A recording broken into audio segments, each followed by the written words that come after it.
4:24-31। मान महल्ला पंजवां। जी प्राण प्रभु मने अधारा, भगत जीवे गुण गाय अपारा। गुण निधान अमृत हर नामा, हर त्याय त्याय सुख पाया जियो। वैसे तो उस परमात्मा ने मनुष्य जन्म सबसे उत्तम बनाया है, क्योंकि पशुओं को बड़ा शरीर दिया है लेकिन मन नहीं दिया है। वे ईश्वर के नाम को नहीं जप सकते हैं। और देवताओं को प्रकाश दिया है, उनके अंदर अपनी ज्योत जगा दी है, लेकिन ये शरीर नहीं दिया है। और मनुष्य जन्म 84 लाख योनियों में उत्तम बनाया है, उसके शरीर को भी सुंदर बनाया है।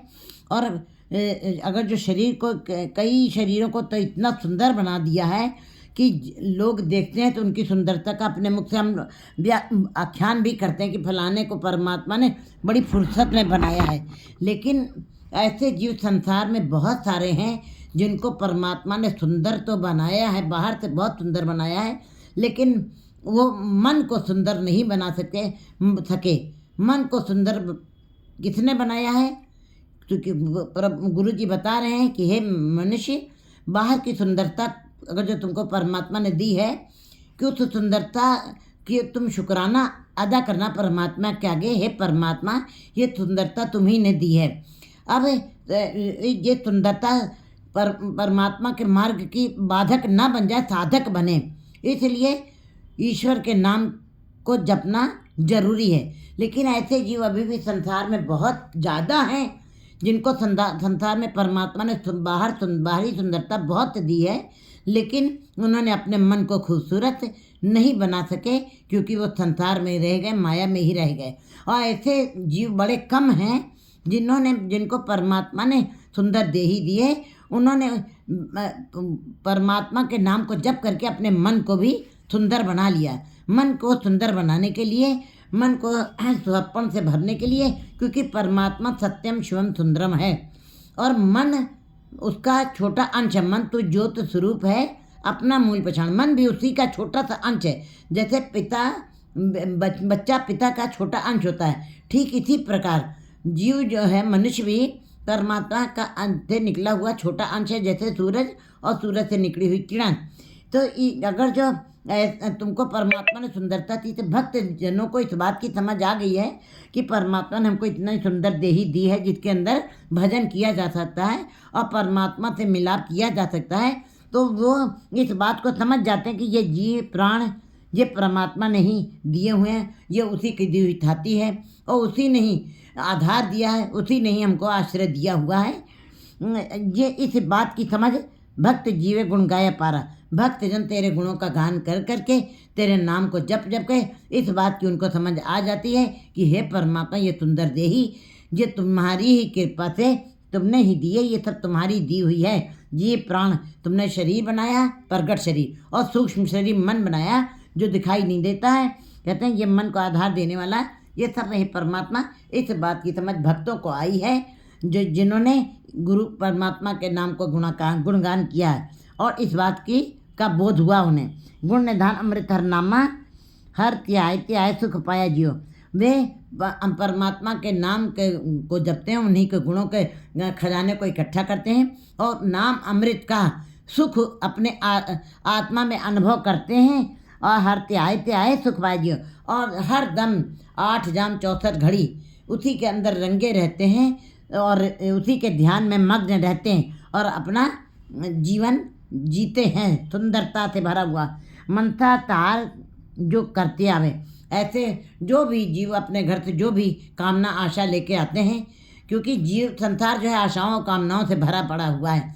कोई भी जीव जो है भोजन के बगैर कुछ दिन रह सकता है, पानी के बगैर भी कुछ दिन रह सकता है, और श्वासों के बगैर भी जो योगा करते हैं वे भी थोड़ा समय के लिए अपनी श्वासों को रोक लेते हैं।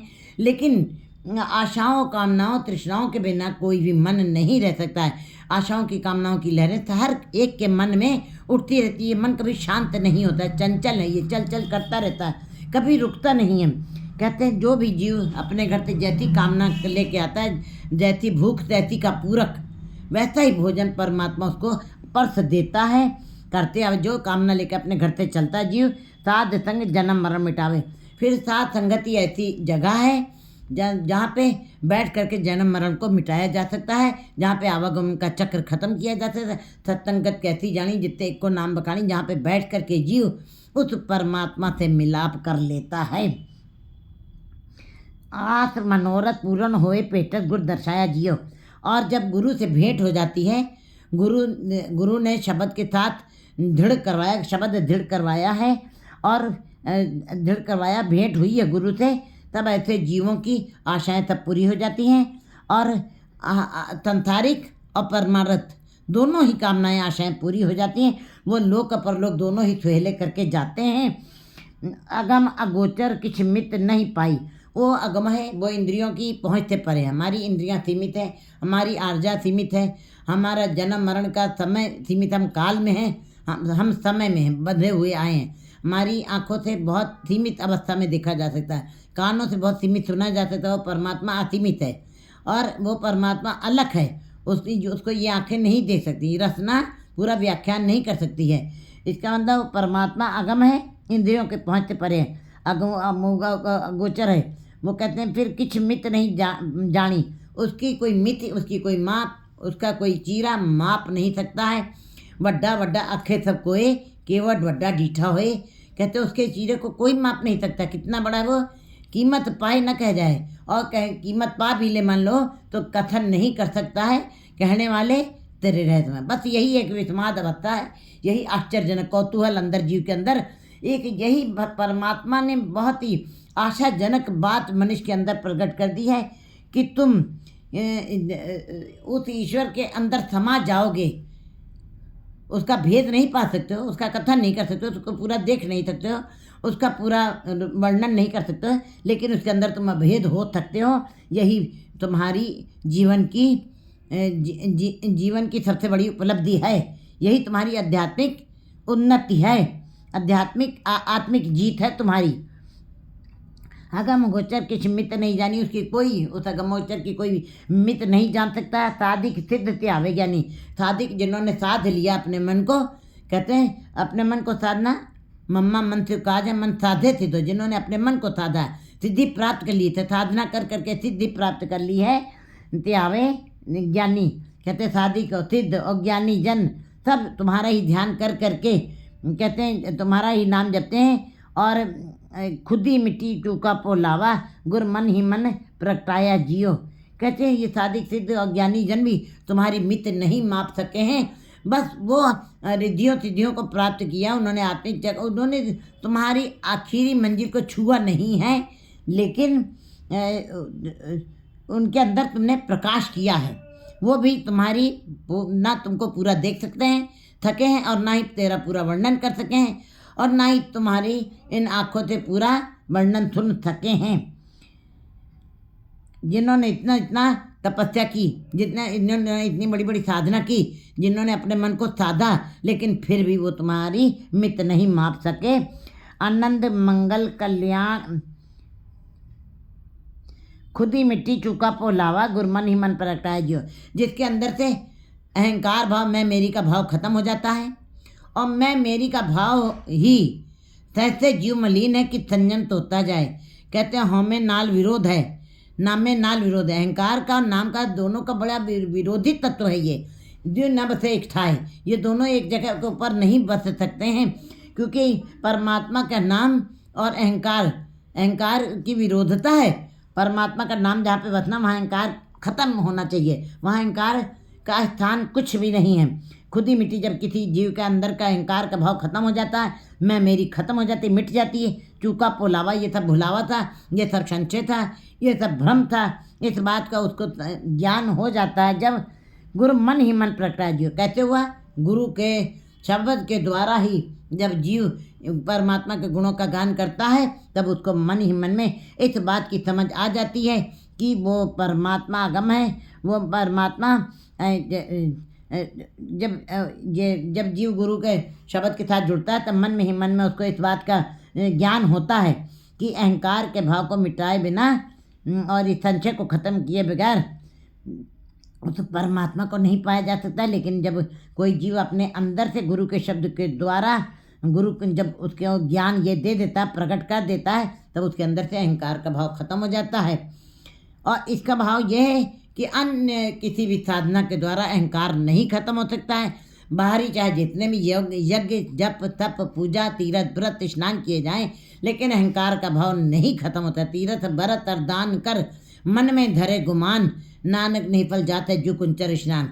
इसका मतलब है कि सारे जप तप तीर्थ स्नान सब जितना भी किया जाता है उसके अंदर अंदर ही अंदर मैं मेरी का भाव छुपा रहता है।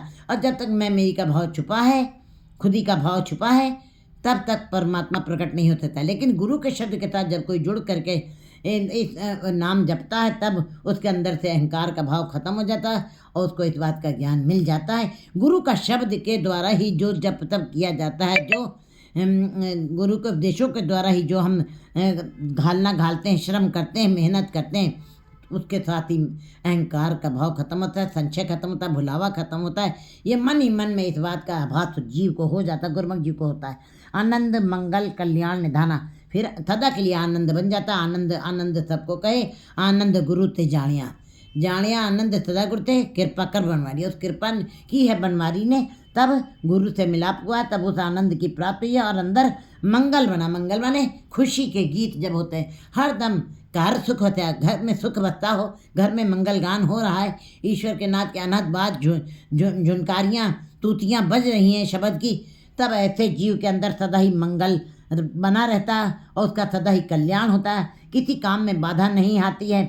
निधाना परमात्मा के नाम का निधान ऐसा ही है।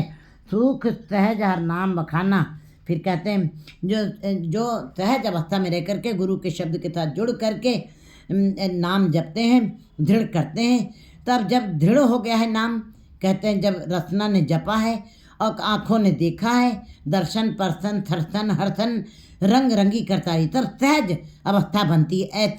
ऐसी काया के अंदर सहज अवस्था बनती है, क्योंकि उन्होंने उन आँखों से गुरु के शब्दों को देखा भी है और परसा मैंने छुआ भी है और दृढ़ भी किया है।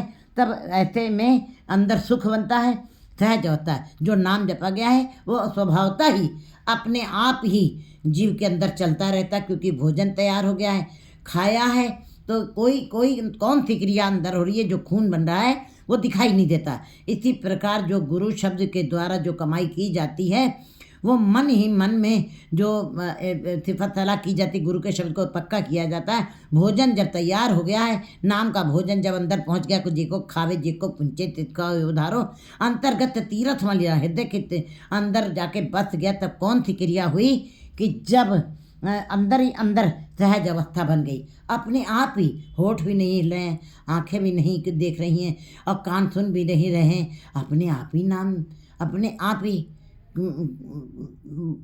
आप ही वो ईश्वर का नाम चला है। कहता वो ये इंद्रियां ना होठ हिल रहे हैं, ना आंखें देख रही हैं, ये इंद्रियां अब क्या है, मूंद लिए दरवाजे, अब अंदर की तरफ झांक रही हैं, निरंकार को देख रही हैं। अब ये इंद्रियां ऐसे महसूस नहीं हो रहा है कि वह नाम जपे, ना उनके होंठ हिल रहे हैं, ना पुतलियां हिल रही हैं, और ऐसा महसूस होता है कि अंदर ही अंदर क्रिया हो रही है। इसको कहते हैं सहज अवस्था। अपने आप नाम अंदर जपा जा रहा, अपने आप ही अंदर अनाद नाद बज रहे हैं, इसको कहते हैं सहज। के थूक सहज हरिनाम बखाना, फिर सहज अवस्था में, सहज मैंने स्थिर निश्चल, परमात्मा का नाम स्थिर हो गया, निश्चल हो गया, मन स्थिर हो गया, मन निर्विचार हो गया, मन के अंदर कोई आशाएं कल्पनाओं का बाजार नहीं सज रहा है, हरि के नाम का ही व्याख्यान हो रहा है। होए कृपाल स्वामी अपना नाव नानक कर में आया जियो।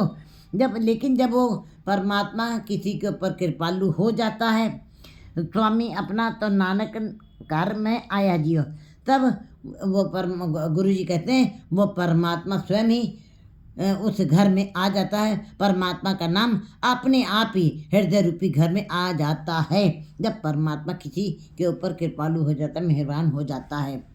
4, 25, 32